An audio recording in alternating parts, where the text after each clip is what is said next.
के मुख्य समाचार। चरस की खेप सहित महिला और एक युवक गिरफ्तार। कार HP 10 93 गाड़ी दुर्घटनाग्रस्त। 2 व्यक्तियों से चूरा पोस्ट बरामद। रेजिडेंट डॉक्टर 12 घंटे से ज्यादा नहीं देंगे ड्यूटी। मंत्रियों से मिलने के लिए बदले नियम। दिन दिहाड़े तेंदुए की मौजूदगी से ग्रामीणों में दहशत। हिमाचल में दूध की खरीद में उल्लेखनीय वृद्धि। 15 दिन के भीतर बालूगंज के लिए तैयार होगा वैकल्पिक मार्ग। मणिमहेश यात्रा पर गए दिल्ली के श्रद्धालु की मौत। छात्र को एक ही दिन में 2 बार किया अगवा। अब समाचार विस्तार से। राजधानी शिमला में पुलिस ने चरस की खेप सहित एक महिला और युवक को हिरासत में लिया है। आरोपियों की पहचान इंदिरा देवी निवासी करसो झेला मंडी और अनीश निवासी गाजियाबाद उत्तर प्रदेश के रूप में हुई है। जानकारी के अनुसार पुलिस की स्पेशल सेल की टीम कैंसर अस्पताल के पास गश्त कर रही थी। इस दौरान टीम ने IGMC में एक महिला और युवक को देखा जो कि पुलिस को देखकर घबरा गए। जब पुलिस ने उन पर शक किया तो उनकी तलाशी ली। तलाशी के दौरान उनके कब्जे से 1.100 किलोग्राम चरस बरामद की गई है। लिहाजा पुलिस ने आरोपियों को गिरफ्तार कर उनके खिलाफ NDPS एक्ट के तहत मामला दर्ज कर आगामी कार्यवाही शुरू कर दी। प्रदेश के मेडिकल कॉलेजों में रेजिडेंट डॉक्टर अब 12 घंटे से ज्यादा ड्यूटी नहीं देंगे। इसमें ऑन कॉल ड्यूटी भी शामिल है। सरकार की ओर से वीरवार को यह निर्देश जारी किए गए हैं। वहीं आदेश संबंधी कॉपी मेडिकल कॉलेजों के प्राचार्य को भी भेजी गई है। आदेश में स्पष्ट किया गया है कि नए रोस्टर के हिसाब से रेजिडेंट डॉक्टरों की ड्यूटी लगाई जाए। इसके अलावा इन आदेशों की अनुपालना रिपोर्ट 1 सप्ताह के भीतर सरकार को भेजी जाए। अभी तक IGMC, चमियाना, टांडा समेत अन्य मेडिकल कॉलेजों में चिकित्सक 36 घंटे तक ड्यूटी करते हैं। लगातार ड्यूटी देने और काम के बोझ के चलते मानसिक रूप से परेशान रहते हैं। ऐसे में अब रेजिडेंट डॉक्टरों के लिए सरकार ने काम के घंटे निर्धारित किए। इसके अलावा सरकार के नए आदेशों में यह भी स्पष्ट किया गया है कि सुरक्षा के लिहाज से शाम 7 बजे से पहले ही रेजिडेंट डॉक्टर की ड्यूटी चेंज हो जानी चाहिए। बता दें कि कोलकाता के RG मेडिकल कॉलेज में हुए अपराध के बाद रेजिडेंट डॉक्टरों ने काम के घंटे और सुरक्षा का मुद्दा उठाया था। इसके बाद सरकार हरकत में आई और वीरवार को यह फैसला सरकार ने लिया है। प्रदेश में पुलिस का नशे के खिलाफ अभियान जारी है और लगातार नशा तस्करों के खिलाफ कार्यवाही करते हुए उन्हें सलाखों के पीछे पहुंचाया जा रहा है। ऐसे ही एक मामले में जिला ऊना में थाना टाहलीवाल के अंतर्गत 2 व्यक्तियों से चूरा पोस्ट बरामद किया गया है। जानकारी के अनुसार पुलिस द्वारा वाहनों की रूटीन चेकिंग के दौरान एक ट्रक की जब चेकिंग की गई तो 2 व्यक्तियों से 94.910 किलोग्राम भुक्की वह 49.730 किलोग्राम चूरा पोस्ट 20 बरामद किया गया है। पुलिस ने दोनों को गिरफ्तार कर उनके खिलाफ मामला दर्ज कर आगामी कार्यवाही शुरू कर दी है।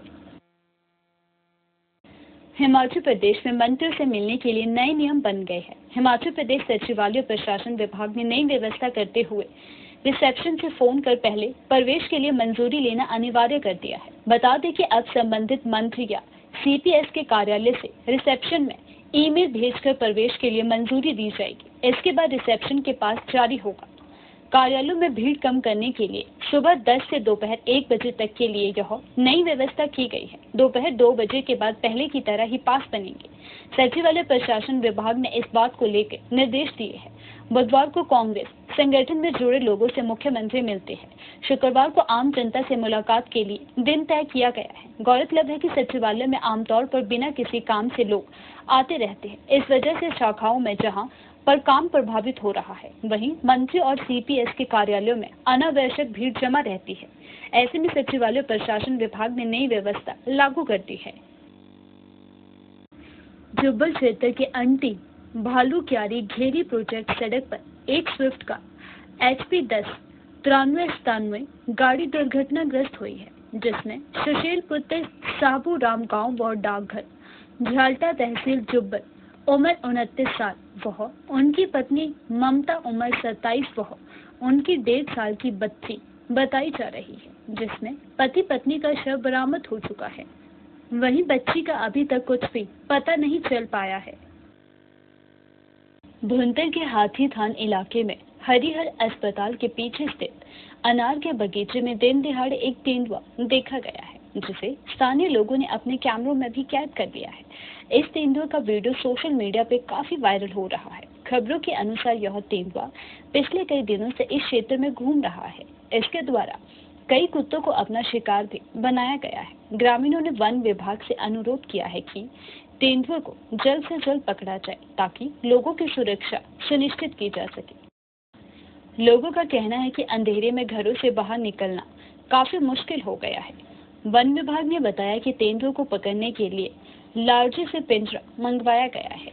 वन विभाग ने बताया है कि तेंदुए को शीघ्र ही पकड़ा जाएगा और उसे सुरक्षित स्थान पर छोड़ा जाएगा। राजधानी शिमला के बालूगंज में दरक रही पहाड़ी में बड़े पैमाने पर भूस्खलन होने का अंदेशा है। इसे देखते हुए जिला प्रशासन ने बंद पड़ी बालूगंज क्रॉसिंग और बालूगंज विधानसभा सड़कों की बहाली के काम पर भी फिलहाल रोक लगा दी है।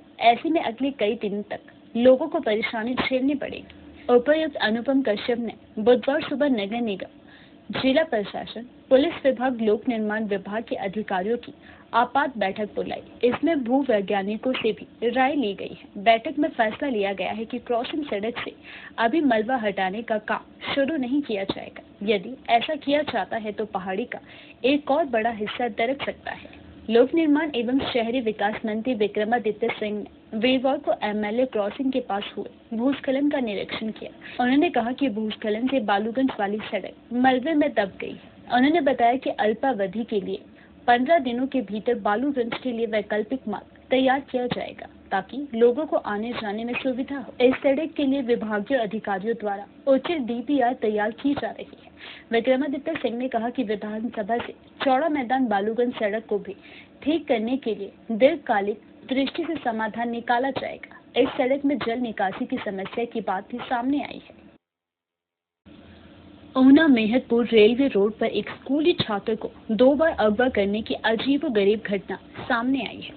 छात्र के अभिभावकों ने बताया कि बुधवार सुबह 8 बजे उनका बेटा शौर्य रेलवे रोड स्थित निजी स्कूल में पढ़ने के लिए जा रहा था, तो उस दौरान रेलवे रोड पर पानी की टंकी के निकट अचानक से बाइक सवार 2 नकाबपोशों ने उसके मुंह को दबोचकर उसे अगवा कर लिया और वार्ड 2 की तंग गलियों से होते हुए उसे ऊना की ओर ले गए। वहां डीएवी स्कूल ऊना के पास कुछ देर तक घूमते रहे और फिर वापस मेहतपुर की ओर आकर बच्चे के हाथ में माइक्रोचिप लगाकर छोड़ गए। आरोपियों ने छात्र को धमकाया है कि इस बात को लेकर किसी को भी ना बताया जाए। वापस घर लौटे छात्र को कुछ देर बाद अभिभावकों ने फिर स्कूल भेज दिया। शिकायत के मुताबिक नकाबपोश बाइक सवारों ने एक बार फिर छात्र को जबरदस्ती अपनी बाइक पर बिठाया और फिर उसे ऊना की ओर ले गए। कुछ देर ऊना में घुमाने के बाद उसे एक छोटे से पार्क पर बिठा दिया, जहां से छात्र शौर्य भागकर सामने वाली दुकान में घुस गया। इतने में नकाबपोश वहां से फरार हो गए। दुकानदार शौर्य को घर छोड़ आए। छात्र के पिता ज्वाला प्रसाद ने बताया कि उनका बेटा एक निजी स्कूल में 9वीं कक्षा में पढ़ता है। इस वारदात के बाद वह सहम गए हैं। पुलिस अधीक्षक ऊना राकेश सिंह ने बताया कि इस घटना की जांच की जा रही है। कहा कि यह अपने आप में एक अजीब घटना है। उन्होंने बताया कि मामले की जांच जारी है। हिमाचल प्रदेश में दूध की कीमतें बढ़ने से किसानों की रुचि पशुपालन के प्रति बढ़ी है। यही कारण है कि प्रदेश में दूध की औसत खरीद 1.90 लाख लीटर प्रतिदिन के रिकॉर्ड स्तर पर पहुंच गई है, जो पिछले साल की तुलना में 50,000 लीटर अधिक है। पिछले साल प्रतिदिन दूध की खरीद 1.40 लाख लीटर थी। मुख्यमंत्री सुखविंदर सिंह सुक्खू ने कहा कि दूध की औसत खरीद 1.90 लाख लीटर प्रतिदिन के रिकॉर्ड उच्च स्तर पर पहुंच गई है। मुख्यमंत्री ने ग्रामीण अर्थव्यवस्था को मजबूत करने के लिए प्रतिबद्धता को दोहराते हुए कहा कि गाय के दूध के खरीद मूल्य को 32 रुपए से बढ़ाकर 45 रुपए प्रति लीटर और भैंस के दूध के खरीद मूल्य को 55 रुपए प्रति लीटर किया है, जिससे पशुपालकों की आर्थिकी मजबूत होगी। उन्होंने कहा कि प्रदेश सरकार राष्ट्रीय डेयरी विकास बोर्ड के सहयोग से जिला कांगड़ा के ढगवार में अत्याधुनिक दुग्ध प्रसंस्करण संयंत्र स्थापित कर रही है, जिसके लिए सरकार ने 201 करोड़ रुपए जारी किए हैं। इस संयंत्र की प्रारंभिक क्षमता 1.5 लाख लीटर प्रतिदिन है, जिसे 3 लाख लीटर प्रतिदिन तक बढ़ाया जा सकता है। पूर्ण रूप से स्वचालित इस संयंत्र में दुग्ध आधारित अन्य उत्पाद जैसे दही, लस्सी, मक्खन, घी, पनीर और खोया और मोज़ेला चीज जैसे विभिन्न प्रकार के डेयरी उत्पाद तैयार किए जाएंगे, जिससे दुग्ध उत्पादकों को उनके उत्पाद के बेहतर मूल्य मिल सकेंगे। ठाकुर सुखविंदर सिंह सुक्खू ने कहा कि प्रदेश की लगभग 95% आबादी ग्रामीण क्षेत्रों में रहती है और ग्रामीण अर्थव्यवस्था को मजबूत करना प्रदेश सरकार की प्राथमिकताओं में शामिल है। मणिमहेश यात्रा पर गए दिल्ली की एक श्रद्धालु की मौत हो गई है। 34 साल के विक्रम मल्होत्रा निवासी तिलक नगर पश्चिमी दिल्ली अपने मित्र के साथ मणिमहेश यात्रा पर निकले थे। गौरीकुंड के पास अचानक उनकी तबीयत खराब हो गई, जिससे उनकी मौत हो गई है। परिजनों को इसके बारे में सूचित कर दिया गया। बता दें कि पवित्र मणिमहेश के जन्माष्टमी स्नान के लिए भरमौर में श्रद्धालुओं की संख्या दिन प्रतिदिन बढ़ रही है। 26 अगस्त की सुबह 3:40 पर जन्माष्टमी का छोटा शाही स्नान होगा। हजारों लोग इस मौके पर डल झील में डुबकी लगाएंगे। यात्रा की व्यवस्था देखने के लिए अलग अलग पंडालों पर प्रशासन की टीम पहुंचकर अपने अपने मोर्चे पर डट गई है। जानकारी के अनुसार 26 अगस्त की सुबह 3:40 पर छोटा शाही स्नान का मुहूर्त शुरू होगा, जो अगले दिन 2:20 तक चलेगा। इसी दिन से आधिकारिक तौर पर पवित्र मणिमहेश यात्रा का आगाज भी हो जाएगा।